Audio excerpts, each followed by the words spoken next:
ಇಷ್ಟೇ ಆಗಲ್ಲ ತಟ್ಟೆನಲ್ಲಿ. ಮತ್ತು ಇಷ್ಟಿಷ್ಟಲ್ಲ, ಎಲ್ಲರಿಗೂ ಇಷ್ಟಿಷ್ಟು. ಇದು ನಮ್ಮನೇಲಿ ನಡೆದ ಎರಡನೇ ಘಟನೆ. ಅವನಿಗೆ ತಿಂಗಳಲ್ಲಿ 27 ದಿವಸ ಶೃಂಗೇರಿ ಕಾಣಿಸಿದ್ರು. ಆ 27 ದಿವಸ ಶೃಂಗೇರಿಗೆ ಹೋಗ್ಬೇಕಾದ್ರಲ್ಲೂ ಅವನು ಖುಷಿಯಾಗಿ ಬರೋರು. ಬಟ್ ಆ ವ್ಯಕ್ತಿಗೂ ಗುರುನಾಥರಿಗೂ ಅವಿನಾಭಾವ. ಅವನು ಹೋಗಿ ಬಂದು ರಾತ್ರಿ ಬಂದು ಗುರುನಾಥರಿಗೆ ಪ್ರಸಾದ ಕೊಡೋದು, ಅಕ್ಷತೆ ಕೊಟ್ಬಿಟ್ಟು ಮತ್ತೆ ವಾಪಸ್ ಚಿಕ್ಕಮಂಗ್ಳೂರಿಗೆ ಹೋಗೋದು, ಮತ್ತು ಬೆಳಿಗ್ಗೆ ಬರೋದು. ಬಿಲ್ಪತ್ರೆ, ಎಳ್ನೀರು, ಕಾಯಿ, ಆಮೇಲೆ ಭಿಕ್ಷಾ ಎಲ್ಲ ರೆಡಿ ಮಾಡಿಕೊಡು ಅನ್ನೋದು. ಎಲ್ಲ ಕ್ಲಿಯರ್ ಆಗಿಬಿಟ್ಟಿದೆ. ಸರ್ ಬಿಲ್ಪತ್ರೆ ಅಲ್ಲಿಗೆ ಹೋಗಬೇಕು ಅಂದರೆ, ಯಾಕೆಂದ್ರೆ ಹಿಂದ್ಗಡೆ ಒಂದು ದೇವಸ್ಥಾನ ಇತ್ತು, ಅಲ್ಲಿಗೆ ಹೋಗಬೇಕು ಅಂತ. ಇಲ್ಲೇ ನೋಡಿ ಇದೇ ಕಡೆ ಹೋಗಯ್ಯ ನಾನು ಹೇಳ್ತೀನಿ ಹೋಗಯ್ಯ ಅಂತ. ನನಗೆ ಅದರಿಂದ ಉಪಯೋಗ ಆಗಬೇಕು ಸರ್, ನನಗೆ ಅನುಭವಕ್ಕೆ ಬರಬೇಕು. ಇವತ್ತಾಗುತ್ತೆ ಕಣೆ, ಇವತ್ತು ನನಗೋಸ್ಕರ ಹೋಗ್ಬಾರೆ. ಇವತ್ತು ಚಂದ್ರಶೇಖರ್ ಬರ್ತೀನಿ ಕೊಟ್ಬಾರೆ. ಅಲ್ಲೇ ಪ್ರತಿಷ್ಠಾಪನೆ ಆಗಬೇಕಾದ್ರೆ 1,000 ಜನ ಇದ್ದಾರೆ. ರಾಮ ಮಂದಿರಕ್ಕೆ ಬಂದರೆ ಇನ್ನೂ ಜನಜಂಗುಳಿ. ಇಷ್ಟು ಜನಕ್ಕೆ ಪ್ರಸಾದ ಇಡಿ.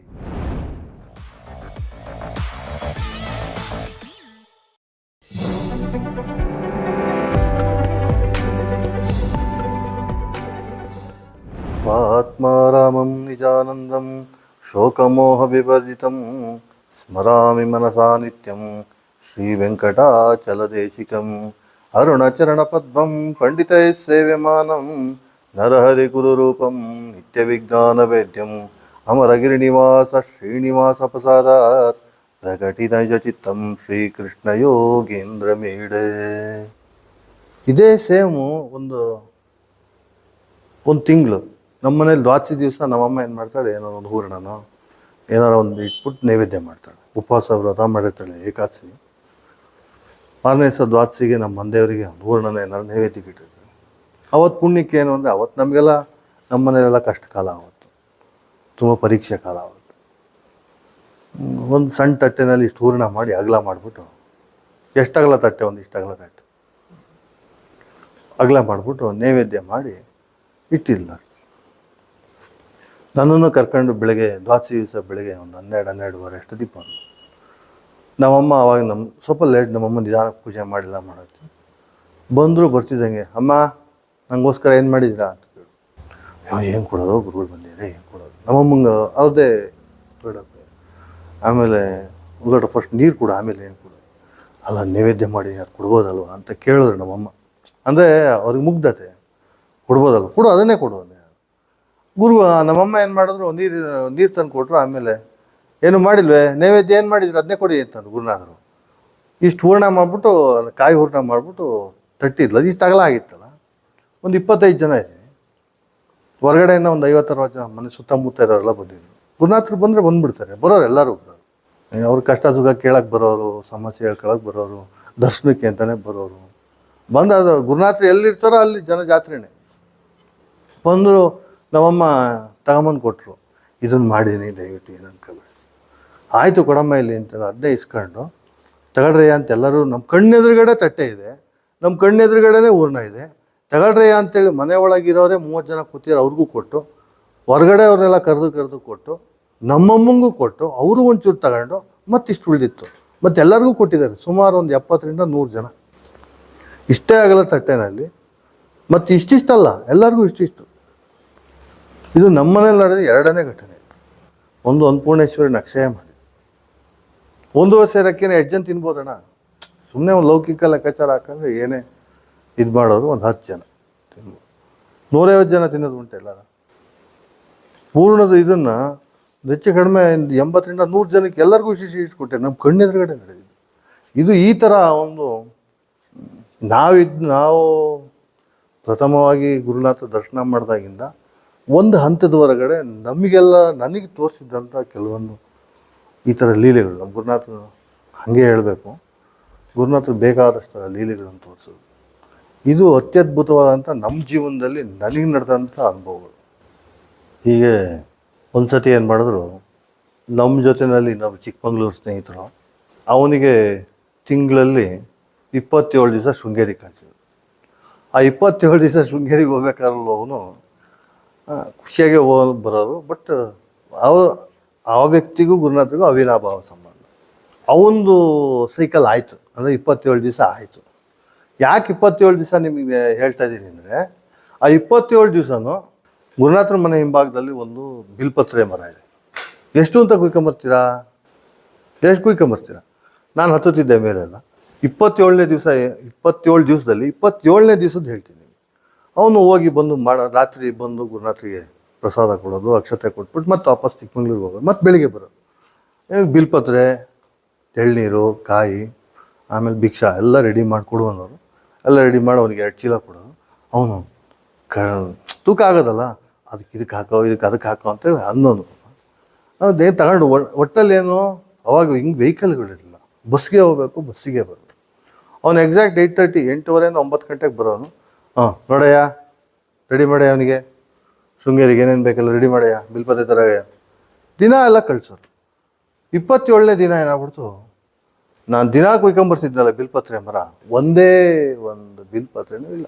ಅಷ್ಟು ಕುಯ್ದಿದ್ದೀನಿ. ಅವನೊಬ್ಬನಿಗೆ ಅಲ್ಲ, ಬೆಳಗಿಂದ ಸಾಯಂಕಾಲಕ್ಕೆ 10-6 ಜನಂಗೆ ಕಳಿಸೋರು ಶೃಂಗೇರಿಗೆ. ಎಲ್ಲರಿಗೂ ಬಿಲ್ಪತ್ರೆ ಕೊಡಬೇಕು, ಅವ್ರು ಹೇಳ್ದಾಗ ಕುಯ್ಕೊಂಬರ್ಬೇಕು. ನಾವು ಹೋಗ್ತಿದ್ವಿ ದಿಢೀರ್ನ ಮನೆ ಹಿಂಭಾಗದಲ್ಲಿ ಕೋಟೆ ಪಕ್ಕದಲ್ಲಿ ಇತ್ತು. ಎಲ್ಲ ಕ್ಲಿಯರ್ ಆಗಿಬಿಟ್ಟಿದೆ. ಸರ್ ಬಿಲ್ಪತ್ರೆ ಅಲ್ಲಿಗೆ ಹೋಗ್ಬೇಕು ಅಂದರೆ, ಯಾಕೆಂದ್ರೆ ಹಿಂದ್ಗಡೆ ಒಂದು ದೇವಸ್ಥಾನ ಇತ್ತು, ಅಲ್ಲಿಗೆ ಹೋಗ್ಬೇಕು ಅಂತ. ಇಲ್ಲೇ ನೋಡಿ ಇದೇ ಕಡೆ ಹೋಗಯ್ಯ ನಾನು ಹೇಳ್ತೀನಿ ಹೋಗಯ್ಯ ಅಂತಂದ್ರು. ಹೋದೆ, ಮರದ ಹತ್ರ ಹೋಗ್ತೀನಿ. ನಿನ್ನೆ ಬೆಳಗ್ಗೆ ಒಂದೇ ಒಂದಿಲ್ಲ, ಎಲ್ಲದು ಇಂತಿಂಥ ಚಿಗುರು ಕುಯ್ಕೊಂಬಂದಿದ್ದೀನಿ. ಇಷ್ಟುನಾ ಇವತ್ತಿಲ್ಲಿಂದ ಬರ್ಬೋದು ಅಂತ ಹಿಂಗಾಸ್ ಹೋಗ್ತೀನಿ. ದೇವರಣೆ ಸುಳ್ಳು ಹೇಳಲ್ಲ, ಮೈ ತುಂಬ ಎಲೆಗಳು, ಬಿಲ್ಪತ್ರೆ ಎಲೆಗಳು. ಬೋಳು ಮರ ಮಾಡಿದ್ದೀನಿ, ಪೂರ್ತಿ ಬೆಳಗ್ಗೆ ಹೊತ್ತಿಗೆ ಅಷ್ಟು ತುಂಬಿತ್ತು ಬಿಲ್ಪತ್ರೆ. ಇದು ನಮ್ಮ ಕಣ್ಣೆದುರುಗಡೆ ನಡೆದಿರೋದು. ನಾನು ಸ್ವತಃ 26 ದಿನ ಕುಯ್ಕೊಟ್ಟಿದ್ದೀನಿ. 27ನೇ ದಿನ ಇನ್ನೆಲ್ಲಿಂದ ತರೋದು? ಇನ್ನು ದೇವಸ್ಥಾನ ಅಲ್ಲೊಂದು 2 ಗಿಡ ಇತ್ತು, ಅಲ್ಲಿ ಬಿಟ್ಟರೆ ನೆಕ್ಸ್ಟ್ ಅಲ್ಲಿಗೆ ಹೋಗ್ಬೇಕು, ಇಲ್ಲಿ ಕಲ್ಮಡಿ ಮಠಕ್ಕೆ ಹೋಗ್ಬೇಕು. ಅಲ್ಲಿ ತನಕ ಹೋಗೋಷ್ಟು ಕಾಲಾವಕಾಶ ಕೊಡ್ತಿರ್ಲಿಲ್ಲ ನಾವು. ಇನ್ನು ದೇವಸ್ಥಾನ ಹಿಂದ್ಗಡೆ ಒಂದು ದೇವಸ್ಥಾನ ಆಯ್ತು, ಅಲ್ಲಿಗೆ ಹೋಗ್ಬೇಕು ಅಂದ್ರೆ ಅಲ್ಲಿಗೆ ಅರ್ಧ ಗಂಟೆ ಮೇಲೆ ಬೇಕಾಗೋದು. ನಾನಿದ್ದೀನಿ, ಹೋಗಯ್ಯ ಅವನು ಎಷ್ಟು ಕುಯ್ಕೊಂಬರೋಣ. ಮೈ ತುಂಬ ಎಲೆ ಆಗಿತ್ತು 24 ಅವರ್ಸಲ್ಲಿ. ಅದನ್ನು ಕುಯ್ಕೊಂಬಂದು, ಎಲೆಯ ಇಷ್ಟಿಷ್ಟಾಗಲ್ಲ ಎಲೆ, ಏನಯ್ಯ 4 ಪ್ಯಾಕೆಟ್ ಮಾಡಯ್ಯ ಅಂತಾರೆ. 4 ಇಷ್ಟು ಕುಯ್ಕೊಂಬಂದು 4 ಪ್ಯಾಕೆಟ್ ಮಾಡಿದೆ. 1 ಪ್ಯಾಕೆಟ್ ಅವನಿಗೆ ಕೊಟ್ಟೆ, ಇನ್ನು 3 ಜನ ಯಾರೋ ಇದ್ದಾರೆ ಅಂತ ಅಂದ್ಕೊಂಡೆ. 3 ಜನ ಬೆಳಗಿನ ಸಾಯಂಕಾಲಕ್ಕೆ ಯಾರ್ಯಾರು ಬಂದವರು ಗುರು ಬಂಧುಗಳಿಗೆಲ್ಲ ಕಳಿಸಿದ್ರು. ಇದು ನಾನು ನೋಡಿದ್ದು ಬಿಲ್ಪತ್ರೆ ಮಹಿಮೆ, ಗುರುನಾಥ ತೋರಿಸಿರ್ಲಿಲ್ಲ. ಇವೊಂದು ಎಪಿಸೋಡ್ ಆಯಿತು. 27 ದಿವಸ ಇವನು ಹೋಗಿ ಬಂದ. ಅದಕ್ಕೇನು ಮಾಡಬೇಕು ಗುರುನಾಥದ್ದು ಮಾಡಿದ್ದಾರೆ, ಅದು ಅವನ ಜೀವನದಲ್ಲಿ ಅವನಿಗೆ ರಹಸ್ಯ. ನನಗೇನು ಮಾಡಿದ್ರು, ಸ್ಟಾರ್ಟ್ ಮಾಡಿದ್ರು, ಇವತ್ತು ಸನ್ನಿಧಾನ ದರ್ಶನ ಮಾಡ್ಕೊಂಬಾರ. ಸರಿ ಆಯಿತು. ಒಂದು ದಿವಸ ಹೋದೆ, ಬೆಳಗ್ಗೆ ಅವನ ಥರನೇ ರೆಡಿ ಮಾಡ್ಕೊಳ್ಳೋದು, ಮಾಡಿಸ್ಕೊಡೋರು, ಎಲ್ಲ ಮಾಡೋರು, ಹಣೆ ಎಲ್ಲ ತಂದ್ಕೊಡೋರು. 1 ಆಯಿತು, 2 ಆಯಿತು, 3 ಆಯಿತು, 4 ಆಯಿತು, 5 ಆಗೋ ತನಕ ಸಮಾಧಾನನೇ ಇತ್ತು. 10 ಆಗೋ ತನಕ ಸಮಾಧಾನ ಇತ್ತು. ಅದು ಚಳಿಗಾಲ ಬೇರೆ. ನಾವು ಒಂದು ಲುಂಗಿ ಉಟ್ಕೊಂಡಿರ್ತಿದ್ವಿ, ಒಂದು ತೆಳ್ಳಗಿರೋದು ಒಂದು ಟೀ ಶರ್ಟು. ರಾತ್ರಿ ಅಲ್ಲಿಂದ ಎಲ್ಲ ಜಗದ್ಗುರು ದರ್ಶನ ಮಾಡ್ಕೊಂಡು, ಚಂದ್ರಶೇಖರ್ ಭಾರತಿಗಳದು ಎಲ್ಲ ದರ್ಶನ ಮಾಡ್ಕೊಂಡು, ಎಲ್ಲ ನಮಸ್ಕಾರ ಹಾಕ್ಕೊಂಡು ಏನೇ ಮಾಡ್ಕೊಂಬಂದು ರಾತ್ರಿ 10 ಗಂಟೆ 11 ಗಂಟೆ ಆಗೋದು. ತುಂಬ ಚಳಿಗಾಲ. 10 ದಿವಸ ತಡ್ಕೊಂಡೆ, 15 ದಿವಸ ತಡ್ಕೊಂಡೆ. ಕಡೆಗೆ 26ನೇ ದಿವಸದ ತನಕನೂ ಬಂದೆ. ಅದೇ ನಾನು ಸ್ವಲ್ಪ ಇದು ಸಿಟ್ಟು ಮಾಡ್ಕೊಂಡಿದ್ದೆ. ಸಿಟ್ಟು ಅಂದರೆ ರೊಟೀನ್ 24 ಅವರ್ಸಲ್ಲಿ ನನಗೆ ಬಿಡುವಿರ್ತಿದ್ದೆ ಒಂದು 3 to 4 ಅವರ್ಸ್ ಅಷ್ಟೇ. ಅಷ್ಟು ಪೂರಿ ಯಾವ್ದಾರು ಒಂದು ಎಂಗೇಜ್ ಮಾಡ್ತಾನೆ ಇರೋರು, ಏನಾರು ಒಂದು ಮಾಡಿಸ್ತಾನೆ ಇರೋರು. ಅವರು ಹಂಗೆ ಎಂಗೇಜ್ ಆಗಿರೋದು, ಏನಾರು ಒಂದು ಹೇಳ್ತಾನೆ ಇರೋರು. 25 ದಿವಸ 25 ಸರ್, ನನಗೆ ಏನಕ್ಕೆ ಹೋಗ್ತಿದ್ದೀನಿ ಅಂತ ನಂಗೆ ಅರಿವಿಗೆ ಬರೋ ತನಕ ನಾನು ಹೋಗಲ್ಲ. ಇವತ್ತೊಂದು ದಿವಸ ನನಗೋಸ್ಕರ ಹೋಗ್ರೆ, 26ನೇ ದಿವಸನೂ ಹೋದೆ. 27ನೇ ದಿವಸ ಸ್ವಲ್ಪ ಜೋರಾಗಿ, ನನಗೆ ಅದರಿಂದ ಉಪಯೋಗ ಆಗಬೇಕು ಸರ್, ನನಗೆ ಅನುಭವಕ್ಕೆ ಬರಬೇಕು. ಇವತ್ತಾಗುತ್ತೆ ಕಡೆ, ಇವತ್ತು ನನಗೋಸ್ಕರ ಹೋಗ್ಬಾರೆ, ಇವತ್ತು ಚಂದ್ರಶೇಖರ್ ಭಾರತಿಗಳಿಗೆ ಕೊಟ್ಬಾರೆ. ಅಲ್ಲಿ ಏನು ಅಂದರೆ, ಪ್ರತಿನಿತ್ಯ ಶೃಂಗೇರಿನಲ್ಲಿ ಜಗದ್ಗುರುಗಳು ಸಕ್ರಾಪಟ್ಟಣದಿಂದ ಹಾಲು ಬಿಲ್ಪತ್ರೆ ಬಂದೇ ಬರುತ್ತೆ ಅಂತ ಅವರು ಕಾಯ್ತಾಯಿದ್ರು ಚಂದ್ರಮೌಳೇಶ್ವರನ ಪೂಜೆಗೆ. ಇದೆಷ್ಟೋ ವರ್ಷದಿಂದ ನಡ್ಸ್ಕೊಂಬಂದಿದ್ದಾರೆ, ನಮಗೆ ಗೊತ್ತೇ ಆಗ್ತಿಲ್ಲ. ನನಗೆ ಸ್ವತಃ ಯಾವಾಗ 27 ದಿವಸ ಕಂಟಿನ್ಯೂಸ್ ಆಗಿ ಕಳಿಸಿದ್ರು, 27 ದಿವಸ ನಾನು ಶೃಂಗೇರಿಗೆ ಕಳಿಸಿದ್ರು.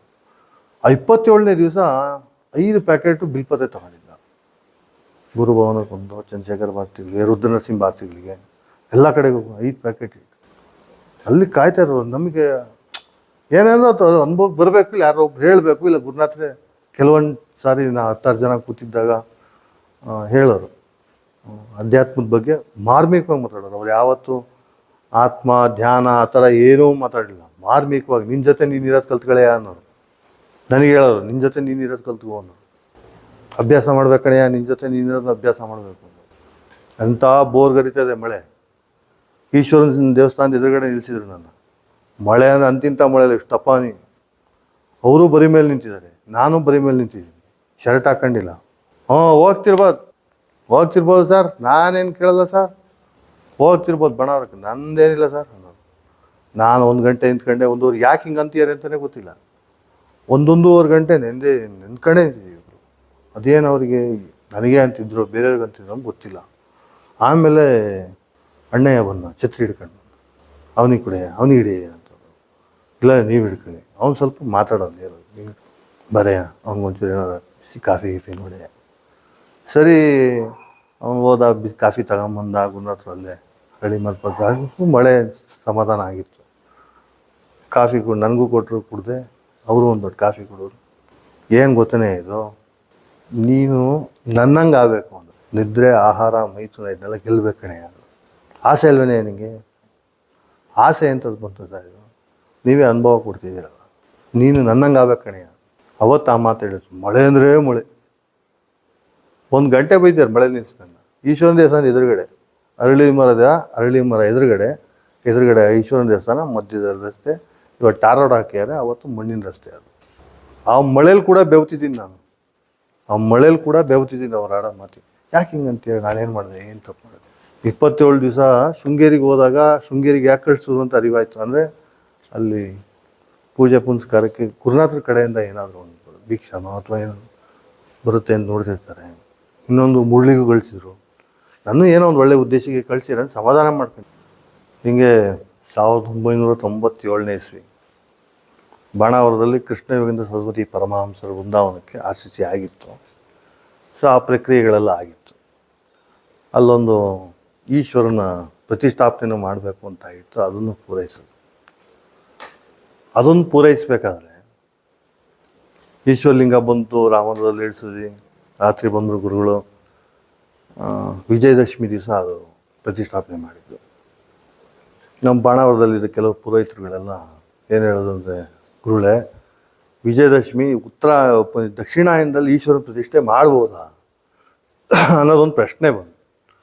ಅದಕ್ಕೆ ಗುರುನಾಥರು ರಾಮಮಂದಿರದಲ್ಲಿ ಕುತ್ಕೊಂಡು ಮಾತಾಡೋದು. ಉತ್ತರಾಯಣ ದಕ್ಷಿಣಾಯನ ನಾವು ಬರ್ಕೊಂಡಿರೋದು ಕಣೆಯ, ಈಶ್ವರಂಗೆ ಅಂತ ಉತ್ತರಾಯಣ ದಕ್ಷಿಣಾಯನ ನಾಳೆ ಬೆಳಗ್ಗೆ ಮಾಡೋದು, ನೀವೆಲ್ಲ ಸಹಕಾರ ಕೊಡಿ ಅಂತ ಕೇಳು. ಆಯಿತು ಅಂದರು. ಸರಿ. ರಾತ್ರಿ ಎದ್ದು ಹೋಗ್ಬೇಕಾದ್ರೆ, ಅಂದರೆ ಹೊರಡ್ಬೇಕಾದ್ರೆ ಸುಮಾರು ರಾತ್ರಿ ಒಂದು 10-10:30 ಆಗಿತ್ತು. ಹೊರಡ್ಬೇಕಾದ್ರೆ ನನ್ನ ಜೋಬಿಗೆ 100 ರೂಪಾಯಿ, ನನ್ನ ತಮ್ಮನ ಜೋಬಿಗೆ 100 ರೂಪಾಯಿ ಇಟ್ಟರು. ಖರ್ಚು ಬೇಕಾದ ಇಟ್ಕೊಳ್ರಿ, ಎಲ್ಲರಿಗೂ ಊಟಕ್ಕೆ ಹೇಳೋದು. ನಮ್ಮವ್ರಿಗೆಲ್ಲ ಊಟಕ್ಕೆ ಕೇಳಿದ್ರೆ ಗೊತ್ತಿರೋ ಪರಿಚಯಕ್ಕೆ ಎಲ್ಲರಿಗೂ ಊಟಕ್ಕೆ. ಇಲ್ಲೇ ರಾಮಮಂದಿರದಲ್ಲೇ ಅಡುಗೆ, ಹೆಣ್ಮಕ್ಳೆಲ್ಲ ಸೇರ್ಕೊಂಡು ಅಡುಗೆ ಮಾಡೋರು. ಏನೇನು ಬೇಕು ಅದೆಲ್ಲ ತಂದು ಕೊಡೋದು. ಅದು ಹೆಂಗೆ ತಂದು ಅಂತ ಇವತ್ತಿಗೂ ನಮಗೆ ಯಕ್ಷ ಪ್ರಶ್ನೆ. ಎಲ್ಲ ಗುರುನಾಥರು ಒಂದಷ್ಟು ಕಳಿಸಿದ್ರು, ಆ ಕಡೆ ನಾವು ಇದೆಲ್ಲ ಮಾಡಿಸಿದ್ರು. 100 ರೂಪಾಯಿ ಕೊಟ್ಟಿದ್ದಿಲ್ಲ, ಅದನ್ನು ಖರ್ಚು ಮಾಡಿದ್ವಿ. ಬೆಳಗ್ಗೆ ಯಥಾ ಪ್ರಕಾರ 7:30-8 ಗಂಟೆಗೆಲ್ಲ ಆ ಕಡೆ ಒಂದಷ್ಟು ಜನ ಬಂದು, ಇನ್ನೊಂದಷ್ಟು ಜನ ಬಂದು ಎಲ್ಲ ಆಯಿತು. ಪ್ರತಿಷ್ಠಾಪನೆ ಆಯಿತು. ಪ್ರತಿಷ್ಠಾಪನೆ ಆಗ್ಬೇಕಾದ್ರೆ ಅಲ್ಲೇ ಸೈಡಲ್ಲಿ ಒಂದು ಒಲೆ ಹಚ್ಕೊಂಡು ರಾಮಣ್ಣವ್ರು ಅಂತಾರೆ, ಬಂದೆ ರಾಮಣ್ಣವರು. ಅವರು ಪಾಪ ಅಲ್ಲೊಂದು ಕಲ್ಲು ಇದು ಮಾಡ್ಕೊಂಡು ಒಂದಷ್ಟು ಮೊಸರನ್ನ ಮಾಡಿದ್ರು. ಅಲ್ಲಿ ಕ್ಷೇತ್ರದಲ್ಲಿ ಮಾಡಬೇಕು ಅಂತೇಳಿ ಮೊಸರನ್ನ ನೈವೇದ್ಯ ಮಾಡಿದ್ರು. ಮೊಸರನ್ನ ಬಂದೆ ಅಂತೇಳಿ ಪ್ರತಿಷ್ಠಾಪನೆ ಆಯಿತು, ಎಲ್ಲ ನಮಸ್ಕಾರ ಆಯಿತು. ಸೀದಾ ರಾಮಮಂದಿರಕ್ಕೆ ಬಂದರೆ ಅಲ್ಲೇ ಪ್ರತಿಷ್ಠಾಪನೆ ಆಗಬೇಕಾದ್ರೆ 1,000 ಜನ ಇದ್ದಾರೆ. ರಾಮಮಂದಿರಕ್ಕೆ ಬಂದರೆ ಇನ್ನೂ ಜನಜಂಗುಳಿ. ಇಷ್ಟು ಜನಕ್ಕೆ ಪ್ರಸಾದ ಇಡಿ ಹೆಂಗೆ ಇದನ್ನು ಹಂಚೋದು? ಒಬ್ಬ ಹೆಣ್ಮಕ್ಳು ಮಾಡಿದ್ದಾರೆ ಅಡುಗೆ. ಎಷ್ಟು ಸಾಮಾನು ಬಂದಿತ್ತೋ ಅಷ್ಟು ಅಡುಗೆ ಮಾಡಿದ್ದಾರೆ.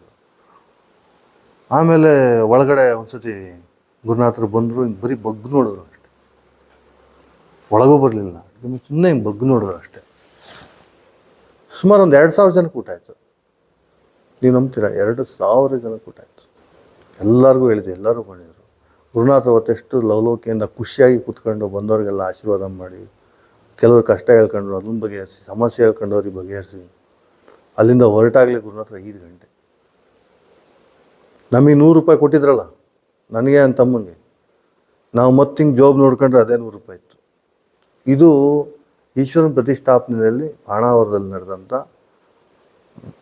ಲೀಲೆ, ಗುರುನಾಥ ತೋರಿಸಿದ ಲೀಲೆ.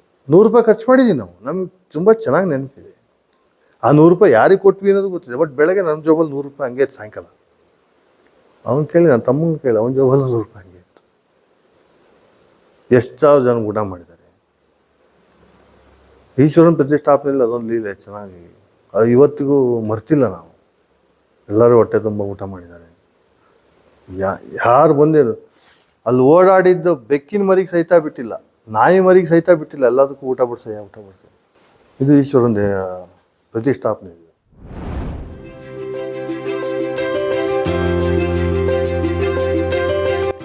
ದಯಮಾಡಿ ಲೈಕ್ ಮಾಡಿ, ಶೇರ್ ಮಾಡಿ, ಸಬ್ಸ್ಕ್ರೈಬ್ ಮಾಡಿ, ಮರೆಯದೆ ಬೆಲ್ ಬಟನ್ ಒತ್ತಿ. ಧನ್ಯವಾದಗಳು.